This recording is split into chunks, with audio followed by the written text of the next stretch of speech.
Assalamualaikum warahmatullahi wabarakatuh. Hari ini berjumpa lagi dengan Ibu dalam pelajaran bahasa Indonesia. Ibu akan menerangkan tentang contoh dari proposal. Sebelum menerangkan tentang proposal, contoh proposal, marilah kita mengucapkan Bismillahirrahmanirrahim. Mudah-mudahan Allah memberikan keberkahan dan keluasan pikiran untuk menerima pelajaran di pagi hari ini. Untuk memahami proposal, perhatikan contoh proposal berikut. A. Judul: Inovasi Percepatan Pemberantasan Buta Huruf di Wilayah Pinggiran. B. Analisis situasi. Berdasarkan hasil penelitian Dikbud 1998, anak yang sudah masuk sekolah dasar masih berisiko tinggal kelas atau putus sekolah. Penyebabnya diantaranya adalah kesulitan membaca atau disleksia, kesulitan menulis disgrafia, dan kesulitan belajar berhitung dikalkulia. Kesulitan belajar umum ini mencapai 14% dari populasi 4 provinsi yang disurvei. Berikutnya penelitian The International Association for The Evaluation of Education Assessment menunjukkan bahwa dari 27 negara yang disurvei, nilai kemampuan membaca pelajar Indonesia yang berusia antara 7-11 tahun berada pada urutan ke-26 di atas sedikit dari negara Venezuela atau Hartati 2004.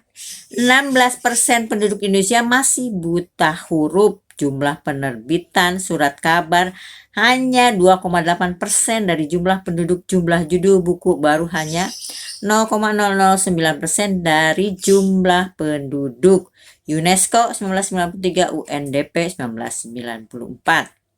Selain rendahnya kemampuan membaca dan berhitung, dalam bidang menulis atau mengarang pun kemampuan anak Indonesia belum menggembirakan.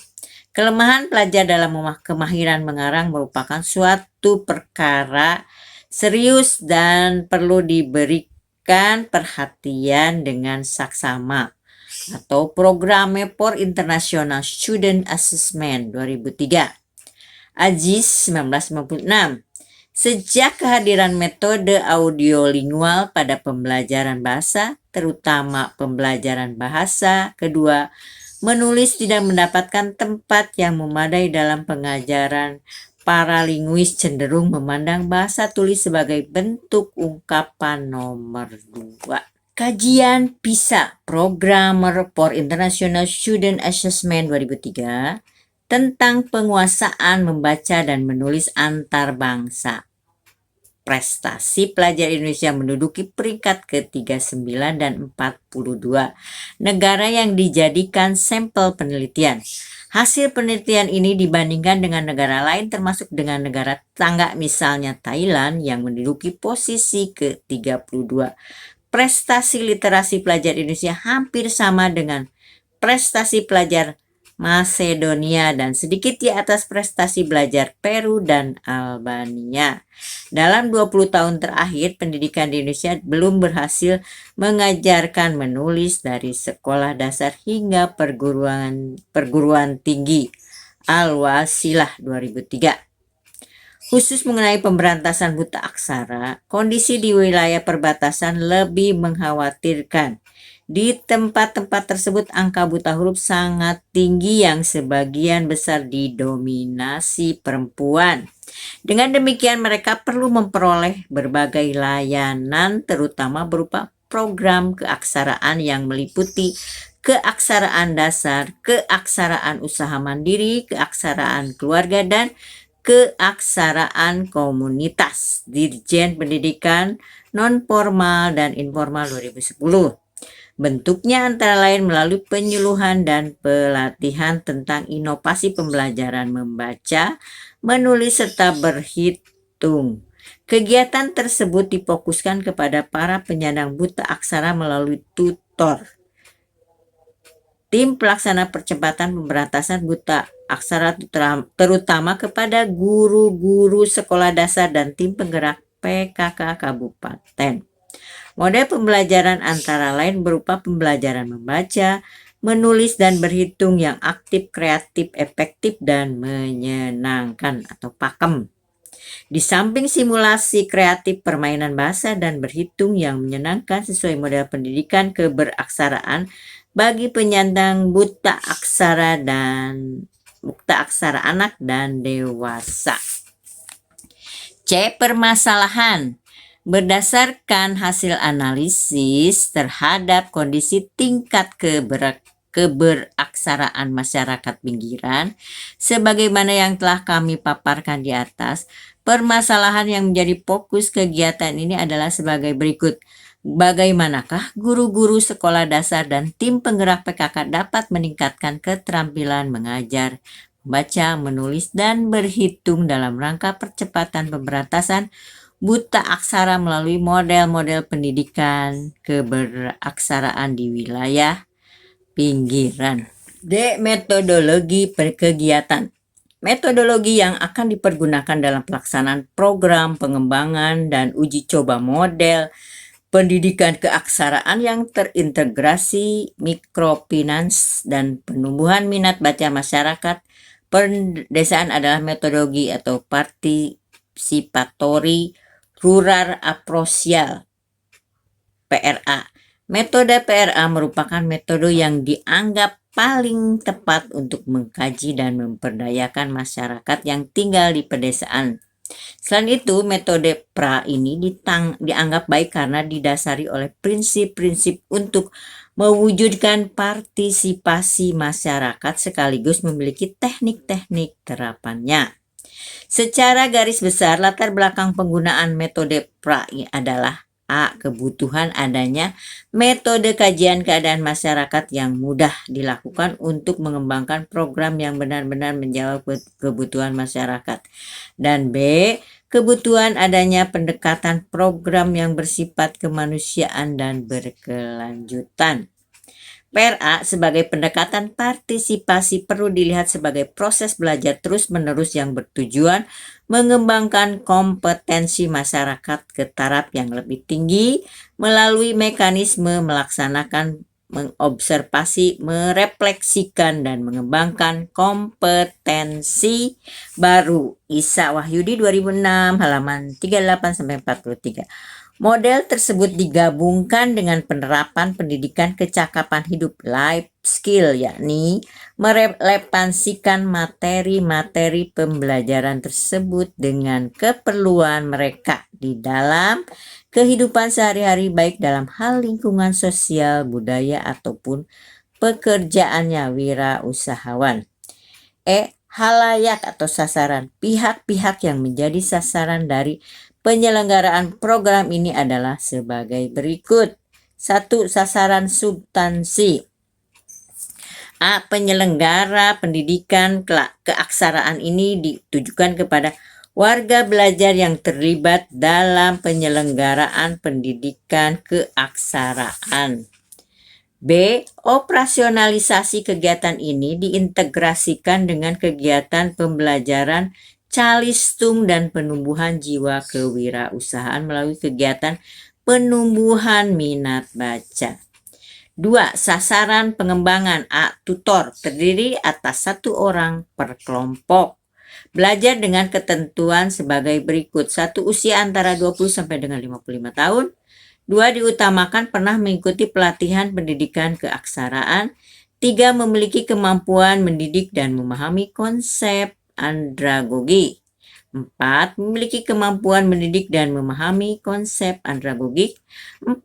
Pendidikan minimal lulusan program kesetaraan paket C atau SMA. 5. Tinggal di lokasi kegiatan.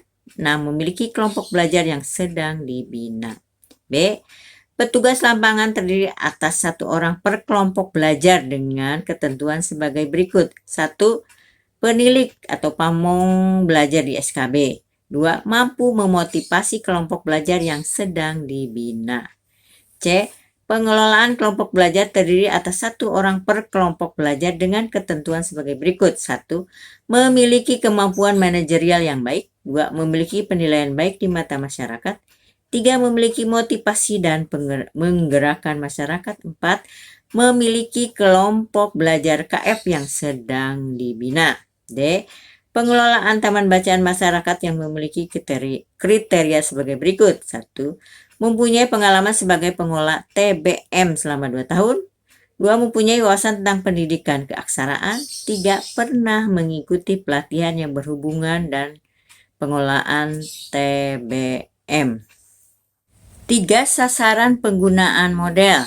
A. Pengelolaan program pendidikan keaksaraan, baik dari unsur pemerintah, masyarakat, maupun swasta.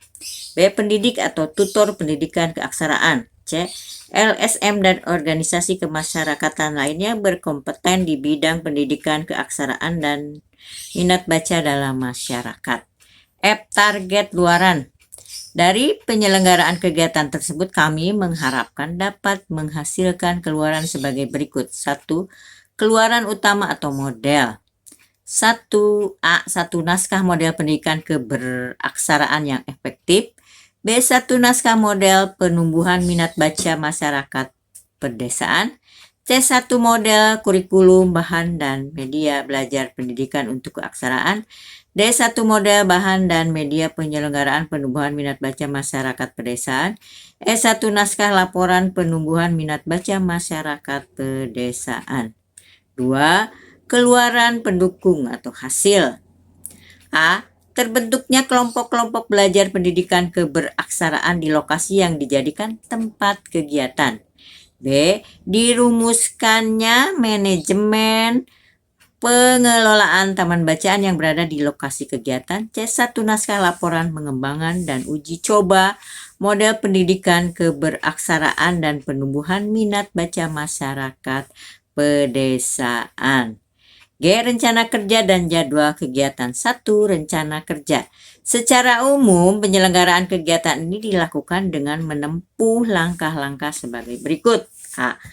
Pengorganisasian tim pelaksana. B. Sosialisasi program kegiatan. C. Pengecekan data. D. Penyusunan model. E. Pengkajian model. F. Penyusunan model 2. G. Orientasi calon pelaksanaan lapangan. H. Pelaksanaan monitoring dan supervisi. I. Pelaksanaan evaluasi penyelenggara. J. Penyusunan model 3. K. Penyusunan laporan pengembangan model. Nah, yang 2. Jadwal kegiatan. Langkah-langkah kegiatan di atas direncanakan dengan jadwal sebagai berikut. Jadi dibuat jadwalnya dari bulan Maret, April, Mei, Juni, Juli, Agustus, September sampai Oktober. Nah, di bulan Maret itu pengorganisasian tim pelaksana. 2. Sosialisasi program. 3. Pengecekan data. 4. Penyusunan model 1. 5. Pengkajian model. 6. Penyusunan model 2. 7. Orientasi calon pelaksana lapangan. 8. Pelaksanaan atau monitoring dan supervisi. 9. Pelaksanaan evaluasi penyelenggara. 10. Penyusunan model 3. 11. Penyusunan laporan pengembangan model. H. Biaya kegiatan. Gaji dan upah. Contohnya jumlah dalam rupiah ya. Gaji dan upah 20.800.000. Peralatan 19.600.000. Barang habis dipakai 1.110.000, perjalanan 22.500, lain-lain 9.840. Jadi semua totalnya 73.850. Yang I-nya daftar pustaka. Contoh, Dirjen Pendidikan Formal dan Informal 2009, model pendidikan keaksaraan terintegrasi. Nah, dan yang lain-lainnya itu di dalam daftar pustaka. Contoh teks yang dipaparkan sebelumnya adalah proposal. Berdasarkan contoh tersebut dapat dirumuskan bahwa yang dimaksud dengan proposal adalah teks yang berupa pengajuan kepada seseorang atau suatu badan untuk melakukan suatu kegiatan, misalnya penelitian. Isinya berupa sejumlah rencana ataupun usulan kegiatan. Proposal dapat diartikan pula sebagai suatu rancangan kegiatan dalam bentuk tulisan yang sistematis dan terperinci. Proposal dibuat untuk mendapatkan persetujuan dari pihak lain. Dapat juga dibuat untuk permohonan dana bantuan sebagai bentuk kerjasama antara pihak yang mengajukan proposal dan pihak yang memberi bantuan. Adapun menurut KBBI, Kamus Besar Bahasa Indonesia, proposal memiliki arti rencana yang dituangkan dalam bentuk rancangan. Dari beberapa pengertian di atas dapat disimpulkan bahwa proposal adalah sebuah rancangan yang dibuat untuk suatu kegiatan, baik itu seminar, perlombaan, atau kegiatan lainnya agar rencana yang sudah dibuat berjalan dengan baik.